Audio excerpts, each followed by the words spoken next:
Greetings, this is Dr. Robert Gish. I am a hepatologist based in San Diego. I have a number of affiliations in the hepatitis B world. I'm the medical director for the Hepatitis B Foundation. I teach at University of Nevada, Loma Linda, and UCSD. At UCSD, I'm very involved with the pharmacy school. I have a number of practice locations around the state of California, and I work in hepatitis B globally, test development, new therapies. We're going to be talking about both tests and therapies today. The focus today will be on quantitative HBsAg.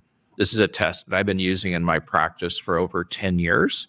There are LDTs in the United States from multiple of the reference laboratories, and these quantitative tests are very accurate, have equal sensitivity to the qualitative test at 0.05 international units per ml. And the surface antigen works in parallel in terms of testing with HBV DNA and e-antigen status. Those are the three big ones in terms of a patient being assessed and monitored. That surface antigen level helps you assess where they are in their natural history of that viral infection of the liver of the human body. And high surface antigen levels have a number of correlates. Conversely, low surface antigen have a number of correlates. And let's talk about those. I obtain a quantitative HBsAg in all of my patients at baseline to help determine what phase they're in. Are they trying to clear hepatitis B on their own immune response?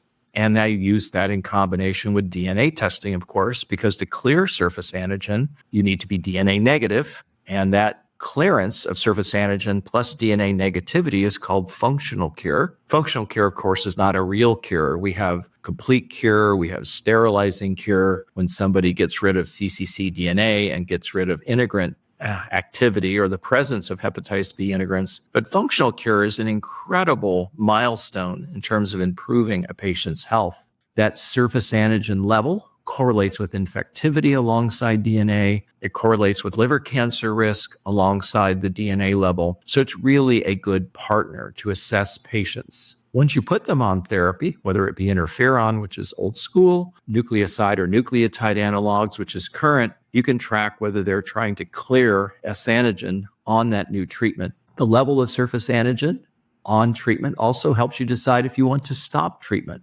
Many of our guidelines talk about stopping treatment only in the setting of research. Well, patients stop medications on their own, and sometimes they want to stop medications and they want guidance. The lower the surface antigen level, the better the chance of a nuke stop will then result in some type of immunologic, virologic response that may then respond in surface antigen clearance. So stopping nukes in a small subset of patients can also lead to functional cure. So there's natural history functional cure, there's functional cure on nukes, there's functional cure when you stop nukes and after nukes are stopped with an immune response. Interferon also can result in functional cure, but currently interferon's not part of our active armamentarium. But that will be resurfaced, I think, in the near future because there's combination therapy with interferon going on in many clinical trials. Interferon does modulate the immune system, and it can go directly into the liver cell and modulate how surface antigen is produced. Activity even of the integrants can be modified by interferon treatment. Functional cure markedly reduces somebody's long-term risk of cirrhosis, transplant death, and very importantly, liver cancer. From a patient perspective, functional cure reflects a change in their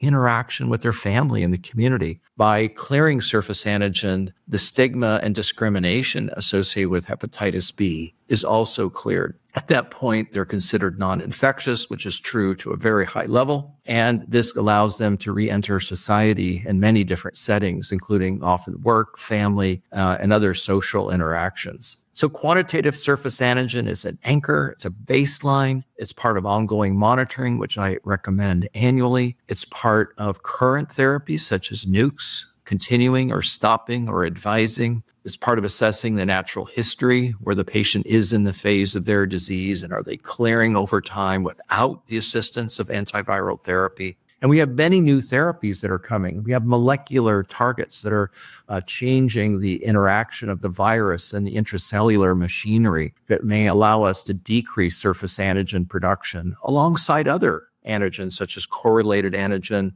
alongside HBV RNA quantification. So HBsAg is super important. What we do need in the future is an assay that can differentiate S antigen coming off integrants versus S antigen coming off cccDNA, which is part of that active replication cycle, making new viruses. Because just think, if we clear cccDNA and integrants are still making surface antigen, we may have the perception that person still has active hepatitis B in their liver. Now, I'm a little bit into the dream phase now, looking out 5 to 10 years as we come up with what we call viral silencing. We have a lot of new therapies, about 5 therapies that are in that space. But short term, we're going to be using nukes. We're going to be using some type of molecular interaction, such as ASO, antisense, or iRNAs.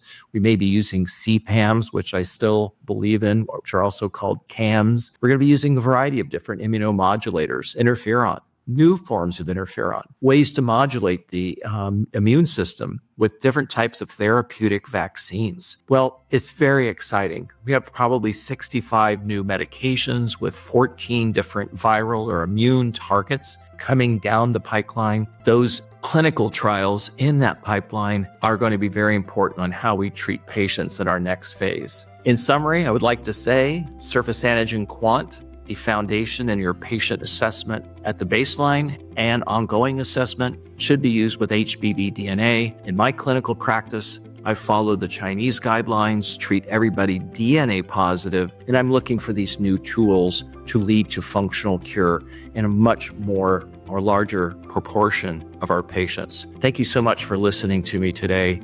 In closing, Quant S, a foundational test.